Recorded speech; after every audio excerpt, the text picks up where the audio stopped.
Bore da iawn I chi a chroeso gynnes iawn I chi i'r cwrs. Dyma'r cyhoeddiadau am yr wythnos. Nos o fori fe fydd noson o gawl cynheuaf yn y neuad am hanner awr wedi chwech. Am 6 o'r gloch. 6 o'r gloch nos o fori. Ddydd Mawrth am 10 o gloch y bore fe fydd na astudiaeth feibledd yn y Tabernacl Porthcawl ac yn y nos fe fydd ymarfer cwr y Tabernacl am 7. Yn ystod y casgliad fe fydd Menna yn chwarae un o'r tonau fyddwn ni yn gobeithio I chanu hi maes o law yn y cwrdd I ni'n credu bod hi'n gyfarwydd ond wel yna recap bach I ni gwneud yn siŵr bod ni yn ei gwybod I felly. Y Sul nesaf, y Gweinidog Dylan fydd yn gwasanaethu ni a hynny am 9:45 y bore. Gawn ni'r casgliad nawr, os gwelwch yn dda.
O Dduw, yn tad neu golau sanctau, erbyn arhobion hyn I waith dechnus I. Yn cwti derbyn o dyn ni gofyn I sydd erbyn unna hefyd yn yr un modd.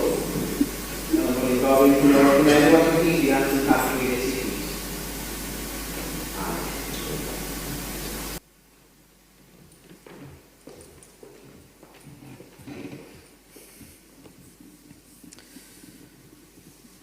Bore da. Yn hyfryd iawn gael eich cwmni chi unwaith eto. Ac, mi fyddai ni wythnos yma a'r wythnos nesaf a cyfori hefyd yn troi'n golygon at ddiolchgarwch ac edrych ar y cynheuaf yn benodol I ddiolchgarwch am y cynheuaf. Ac y gair yna diolch ynde. A dwi am gychwyn gyda detholiad o adnodau sydd yn cynnwys y gair diolch neu diolchgarwch. Rhof ddiolch o arglwydd ymysg y boblwydd. Molianaf enw Duw ar gân, mawrygaf ef a diolchgarwch. Diolchwn I ti o Dduw, diolchwn I ti, am y dy enw'n agos wrth adrodd am dy ryfeddodau. Dewch I mewn i'w byrth a diolch, ac i'w gynteddau a mawl.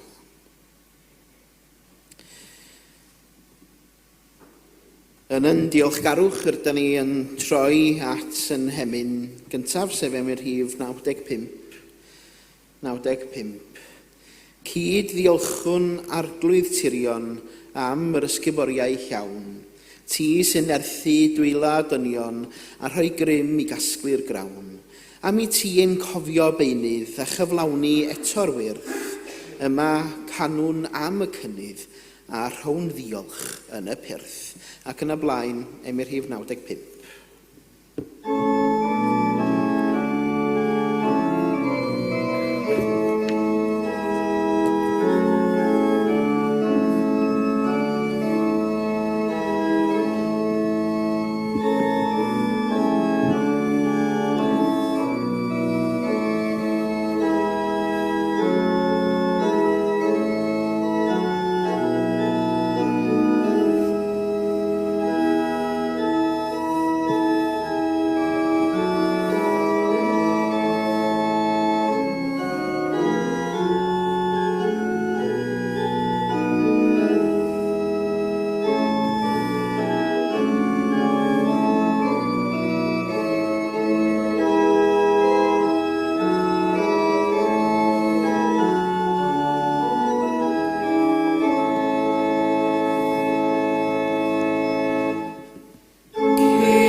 Byddaw yn darlleniad ni y bore yma o lythyr at y Galatiaid ac i benod 6 a nodau 1 i 10 ac yn sôn wrth gwrs am medu cynheuaf o fendith i diwedd y rhan yma. Brodyr a chwiorydd os ydy rhywun yn cael ei ddal yn pechu, dyle chi sy'n cael eich arwain gan yr ysbryd fod yn garedig ato, a'i helpu i droi yn ôl. Ond gwyliwch rhag i'ch eitha gael eich temtio wneud yr un peth. Helpwch eich gilydd pan mae pethau'n galad. Dyna mae cyfraith y Meseia yn ei ofyn. Os da chi'n meddwl eich bod chi'n rhywun, da chi'n tweithio eich hunan. Da chi'n neb mewn gwirionedd. Dyle pawb yn syml wneud beth allan nhw. Wedyn cewch y boddhad o fod wedi wneud heb orfod cymharu'ch hunan a phobl eraill o hyd. Da ni'n gyfrifol am beth da ni'n hunan wedi wneud. Dyle rhai sy'n cael ei dysgu am neges Duw dalu i'w hathro drwy rannu beth sydd ganddyn nhw gydag ef. Peidiwch a thwyllio'ch hunan. Allwch chi ddim chwarae gemau gyda Duw. Mae pobl yn medu beth maen nhw'n ei hau. Bydd y rhai sy'n byw i foddhau eu chwantau pechadurus yn medu canlyniadau hynny, sef dinistyr. Ond bydd y rhai sy'n byw i blesio'r ysbryd yn medu bywyd tragwyddol o'r ysbryd. Felly dylen ni byth flino gwneud daioni. Os gwnawn ni ddal ati drwy'r amser pan byddwn ni'n medu cynheuaf o fendith. Felly, bob cyfle gawn ni, gadwch i ni wneud daioni i bawb, ac yn arbennig i'r teulu o gredinwyr. Bydith Duw ar y darllian a'r gwrando ar yn cyfer ni bore yma. Gydwch i ni barhau drwy gannu i'r rhif 65. 65. Am gael cynheuaf yn ei bryd, dyrchafwn foliant byw. Fe gyfoethogwyd meisydd byd gan fendith afon Duw. Ac yn y blaen, i'r rhif 65.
Gen i gyfle i droi at yr arglwydd mewn gweddi yn awr. Gadwch chi ni weddio.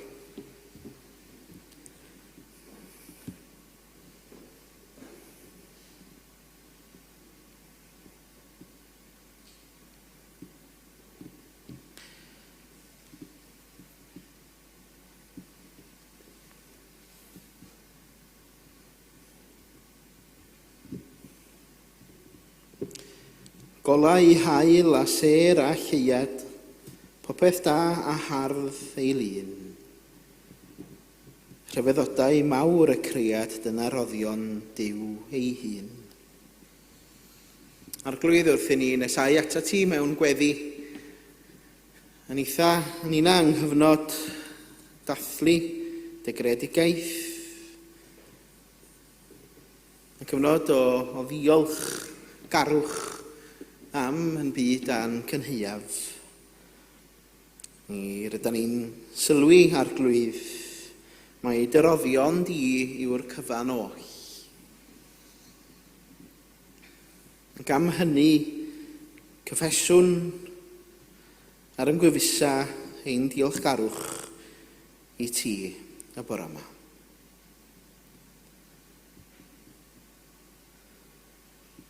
Yn diolch i ti am roddion y tymor hwn, am ffrwyth y ddeiar a llafur dwylo pobl. Am bopeth sydd yn cynnal bywyd, am bopeth sydd yn dod â llawenydd.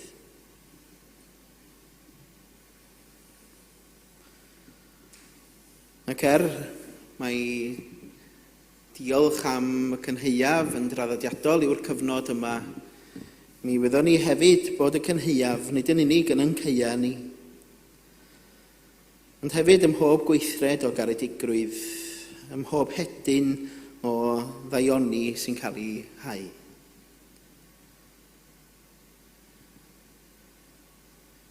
Roedd y darlleniad yn hatgoffa ni arglwydd na ddylan ni flino a wneud daioni. Canis yn ei amser y byddwn yn Medi.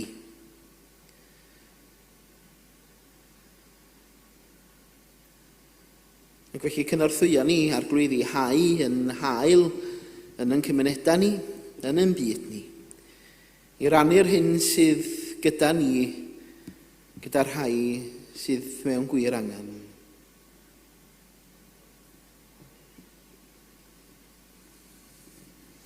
Mewn byd sydd yn hau hadau casineb a gofn, gad i ni hau cariad a gobaith. Mewn byd sydd yn hau hadau, sydd yn gwrthod ac yn rhannu, gad i ni hau hadau sydd yn cymodi.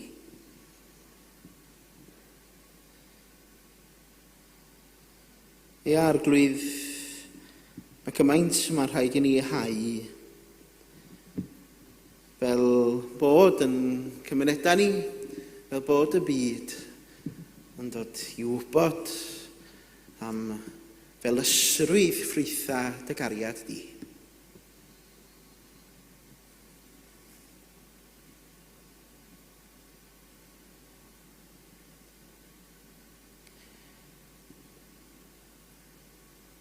Bendigedig ydy'r dwylo hynny sydd yn Medi, y colonnau sydd yn rhoi, a'r bywydau sydd yn rhannu.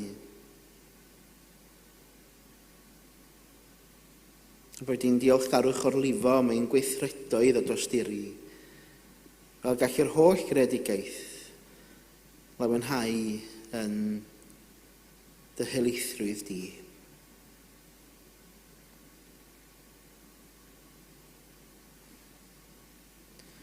Arglwydd ymdawelwn am ychydig i offrymu'n gweddiau personol i ti. Y gweddiau hynny lle mae'n gyfle i ni'n arwain i gyflwyno gweddiau diolchgarwch ger dyfrondi. Ac am ychydig yn awr nawn ni ymdawelu i wneud hynny.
o Dduwyn Tad cliw gweddi pob un ohono ni.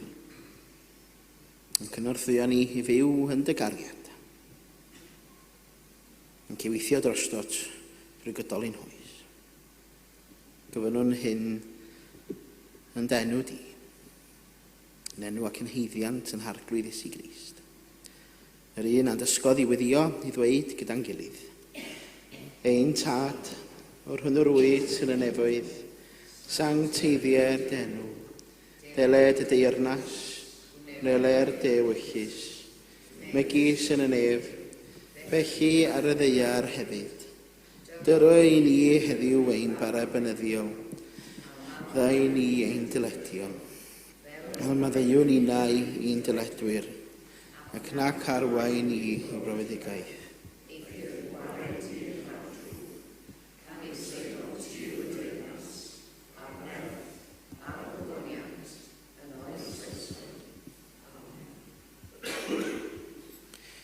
Mae gydwch chi ni barhau drwy ganu Emyr Rhif 226.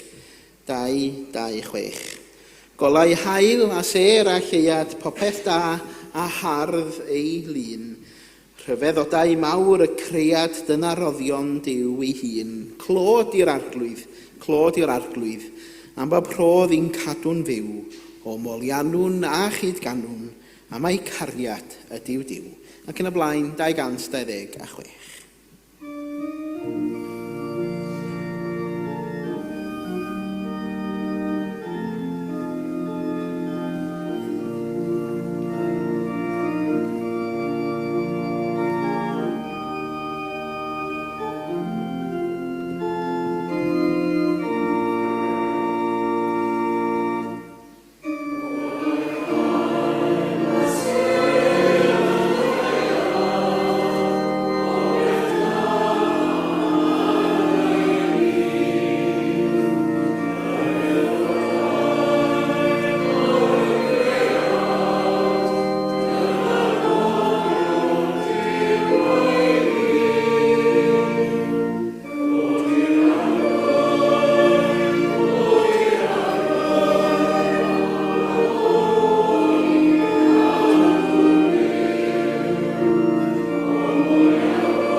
o'n i'n gwglo ddoe ac yn gofyn be di'r planhigyn hawsa i'w dyfu. Pa'r un sydd ddim eisiau lot o ofal. Chwyn. Ddoth na y 10 uchaf, dim chwyn, allai gredu bod chwyn yn hawdd iawn i'w dyfu. Ond o'n i'n eisiau ofyn hefyd, be mae pobl yn ei blannu fwyaf ym Mhrydain, ydych chi'n gwybod? Tatws? Ie, na. Mewn gerddi rwan, ffa, rhosod oedd yr un cyntaf. Dyna oedd bobl yn ei blannu fwyaf ym Mhrydain. Lavender wedyn. Siwr, sy'n eisiau gwneud yn byd efo lavender nag oes, dwi'n gwybod. Am daffodils wedyn, gen i 4, ynddo. Hydrangeas, hynna wedyn. Ond efo bob peth da chi'n blannu, mae rhaid hyd yn oed y rhai sydd allach chi adael am gyfnod hir, mae rhaid gwylio ar ôl rhina hefyd yn does. Y gofal yna, ynddo. Ch'god, oedd Galatiaid 6 yn sôn am gynheuaf, a yn bod ni yn, chi'n gwybod, bod ni'n hau, da ni medi'r hyn yr ydyn ni yn ei hau, ynddo.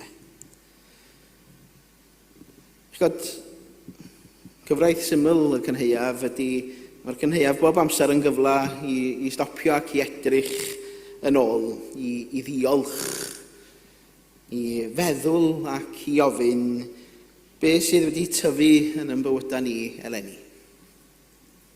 Be sydd wedi cymryd, sydd wedi greiddio, efallai be sydd wedi gwywo hefyd ynddo.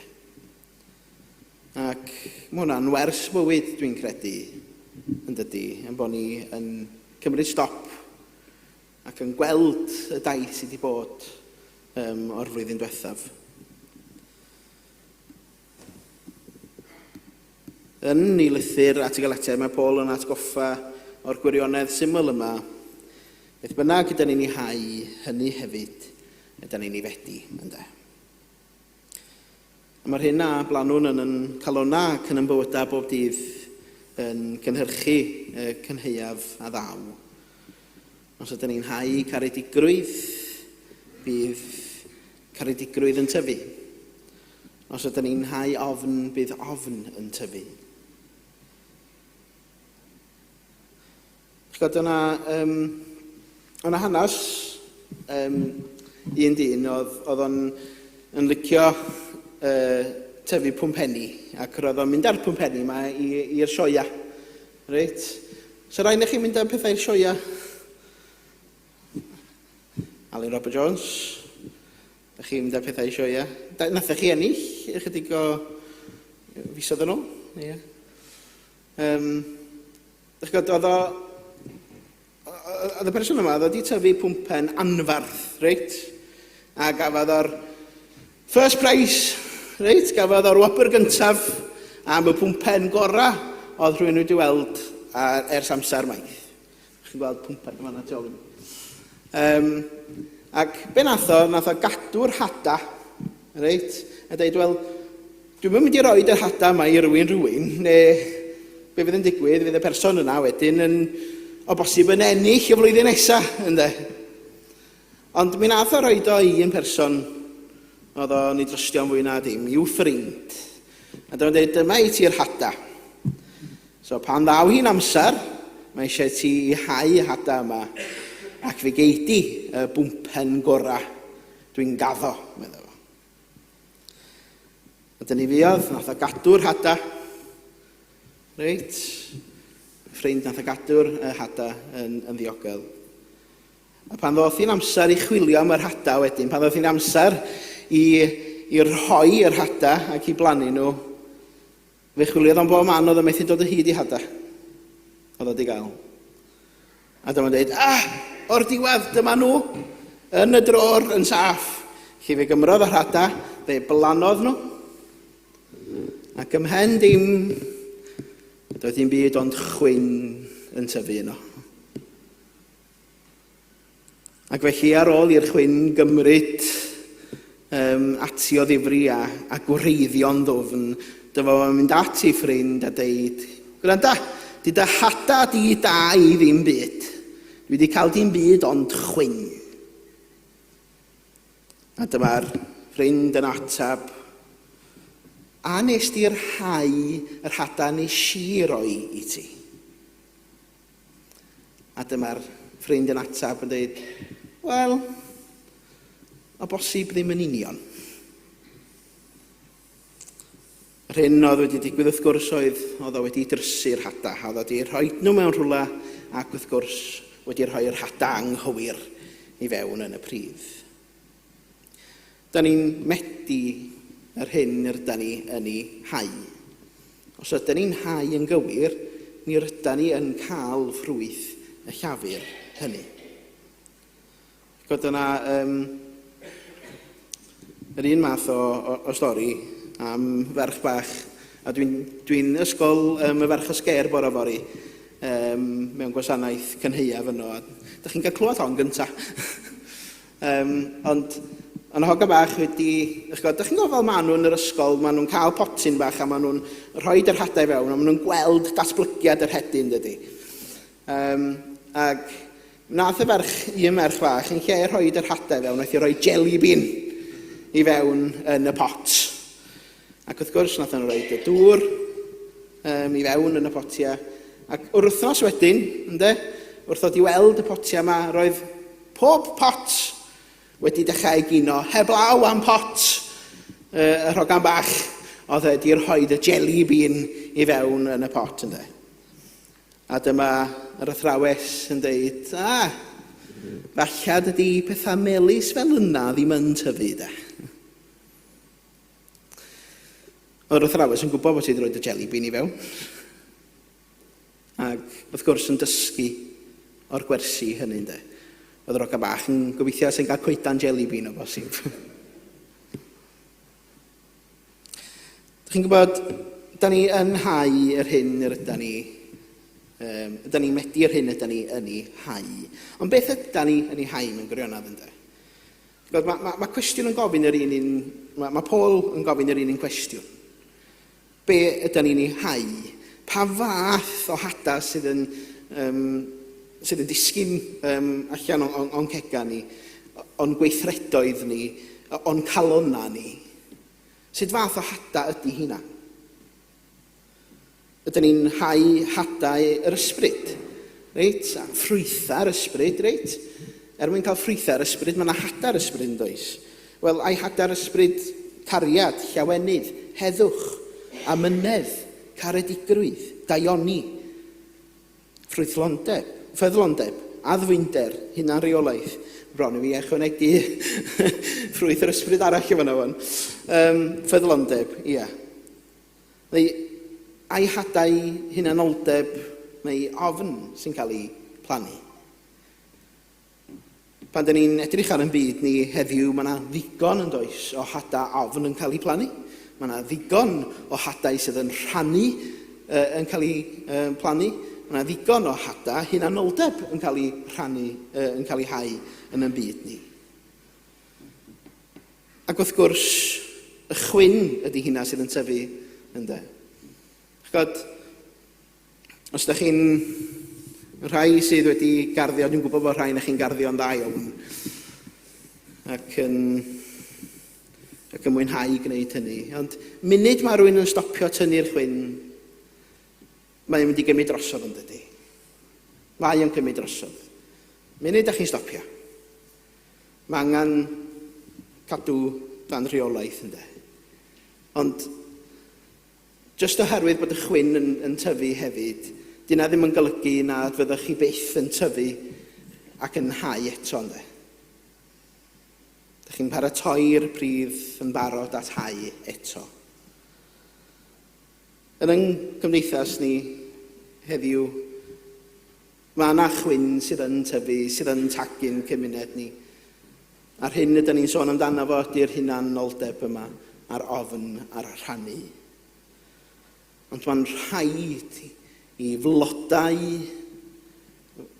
cariad flaguro, ynde. Mae rhaid i lawenydd flaguro, mae rhaid i heddwch flaguro. Ac mwyn i hynny flaguro, mae rhaid i ni ofalu amdano fo. Mae rhaid i ni ofalu a chario ymlaen a bod yn amyneddgar. Ysgrifennodd diwynydd Wright felly. Llyfr Surprised by Hope. Pob gweithred o gariad, pob gweddi o ffydd, pob cam bach tuag at gyfiawnder, fe ddaw yn rhan o'r byd newydd yma Duw eisoes yn ei greu. Does dim yn ofer yn heyrnas Duw. Dydy daioni ddim yn ofer yn heyrnas Duw. Nid yw yr hadau'n diflannu. Maen nhw'n aros ac yn disgwyl y cyfle i flaguro, mond i ni gymryd gofal. Gododd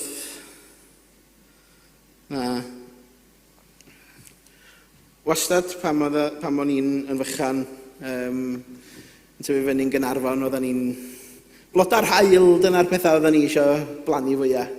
Letys o blodau'r haul, dyna oedd yn Gaernarfon, reit? O letys ddim yn cymryd lot o amser. Ond blodau'r haul wedyn, mae'n cymryd amser i dyfu ac i weld y blodyn. Ond y disgwyl yna ydi o, ynde? Y disgwyl ar amynedd. Rhaid i ni beidio a blino y chwaith, ynde? Peidiwch a blino a wneud daioni, medda yr Apostol Paul. Peidiwch a blino a wneud daioni.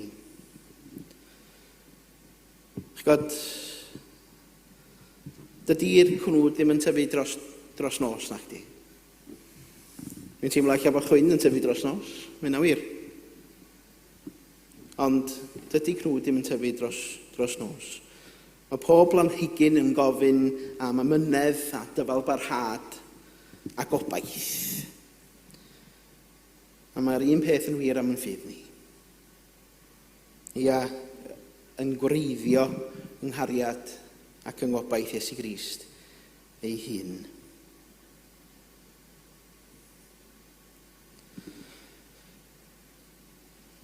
Gweinidog Presbyteraidd Americanaidd ydy Hydref Buchner. Mi ddwedodd o am daith ysbrydol neu taith ffydd. Nid yw ffydd, meddai fo, yn sicrwydd o ble rwyt ti'n mynd.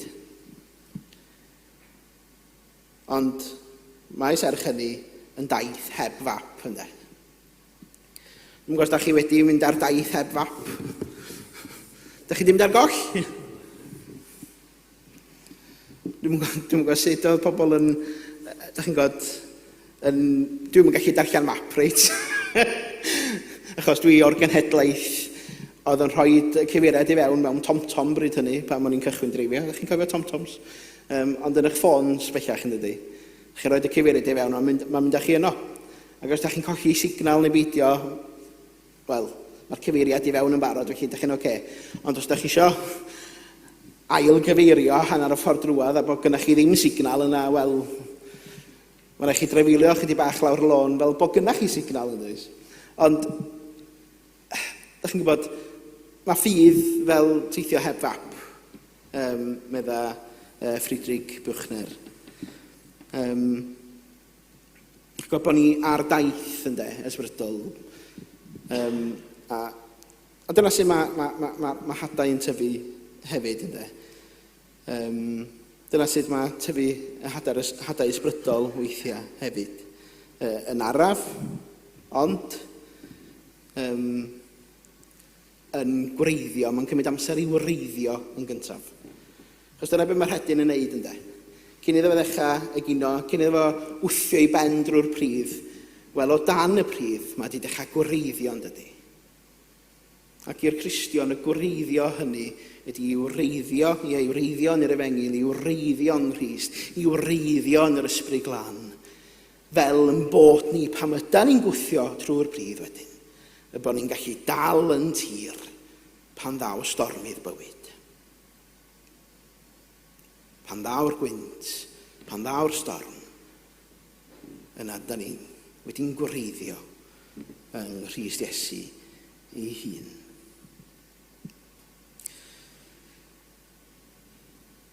Ia, gyna'r cynheuaf y galon, mae'r cynheuaf yn gyfle i ddiolch. Ac oedden ni'n cael cyfle i wneud hynny dros gawl nos fory yn ogystal. I ddiolch am ffrwytha y ddeiar. Ond mae'n fwy na bwyd i'n bolia ni. Mae'n alwad i gynheuaf y galon yn ogystal.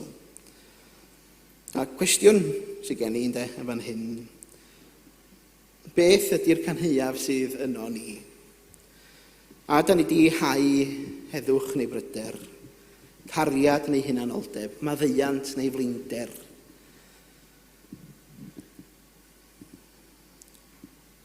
Moltmann dwedodd, gobaith i'r disgwyliad y bydd a ddiwydion Duw yn dod yn wir.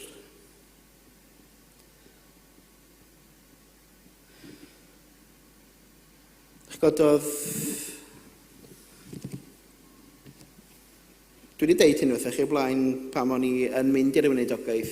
Ges i gyfle i gychwyn prosiect ymod newydd. Prosiect i deuluoedd. Ac cyn y broses yna, o'n na ddiddordeb yna rhai teuluoedd yn bod newydd wedi deud bod nhw eisiau rhyw fath o sgosil. Ac yr unig eglwys yn y dre yn y pentre felly, dyma Ron Williams yn Gweinidog ar y pryd, a finna yn mynd i'r eglwys ac yn gofyn, wel, da ni yma, da ni eisiau chi fod ar y daith yma hefo ni, ydych chi'n fodlon bod yn rhan o hwnna, a dyma'n dweud na, ynddo. Ac yn amlwg, be oedd tu ôl i hynny, roedden nhw'n eglwys oedd yn gwanio, yn wan, yn blino, ynddo. Ac rwy'n yn deall fod y blinder hynny yn ormod iddyn nhw gychwyn ar fenter newydd. Ac yna'n gofyn, Ron wedyn yn gofyn, wel, ydych chi'n fodlon gweddio dros y fenter? A'r ateb oedd na. Pan mae eglwys wedi cyrraedd y pwynt yna lle mae Cristnogion wedi diffygio'n gyfan gwbl, wedi blino'n gyfan gwbl, hyd yn oed i allu gweddio dros menter Cristnogol arall yn y pentref, neu fod yn rhan ohono fo. Da ni wedyn yn gweld mor bwysig ydy'r gwreiddio yna, ynde. I ofalu ar ôl. Herwydd wrth wreiddio yng Nghrist y gawn ni'n cryfder.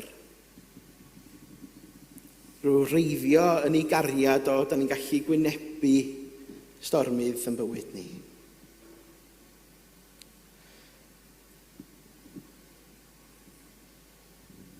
Dwi'n dweud hwn eto gan roed. Pob gweithred y drigaredd, heilioni, pob can, pob gweddi, pob gwaith o gyfiawnder. Fe ddawn rhan o greadigaeth newydd Duw, drwy nerth yr atgyfodiad.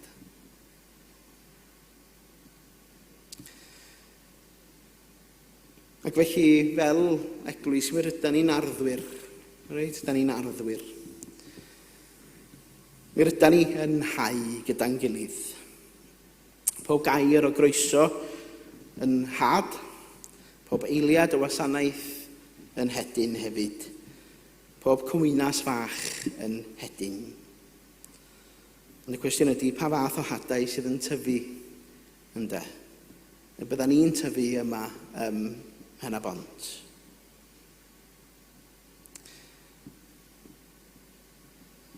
Parhawch i hau daioni, hyd yn oed pan fyddwch wedi blino, oherwydd yn ei bryd fe ddaw'r cynhuaf.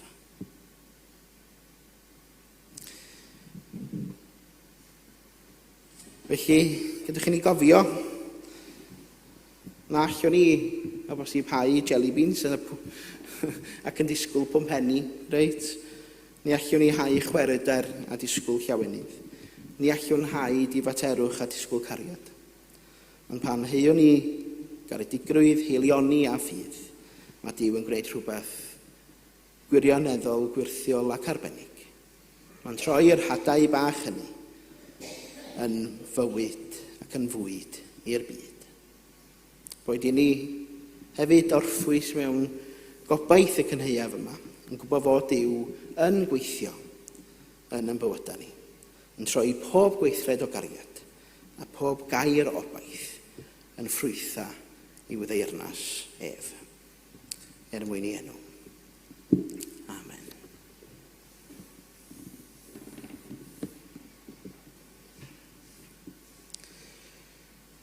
Fe gadwch chi ni ganu ein hymyn olaf, sef Emyr Rhif 130. Emyr Rhif 130. Pob peth ymhell ac agos sy'n dangos Duw i'r byd. Ei enw sydd yn aros ar waith ei law I gyd. Fe a wnaeth y seren yn ddisglair yn yn, fe a wnaeth y ddeilen yn wyrddlas ar y pren, ac yn y blaen 130.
gras ein harglwydd Iesu Grist a chariad Duw a chymdeithas yr ysbryd glân a fydda gyda chwi o'i. Amen.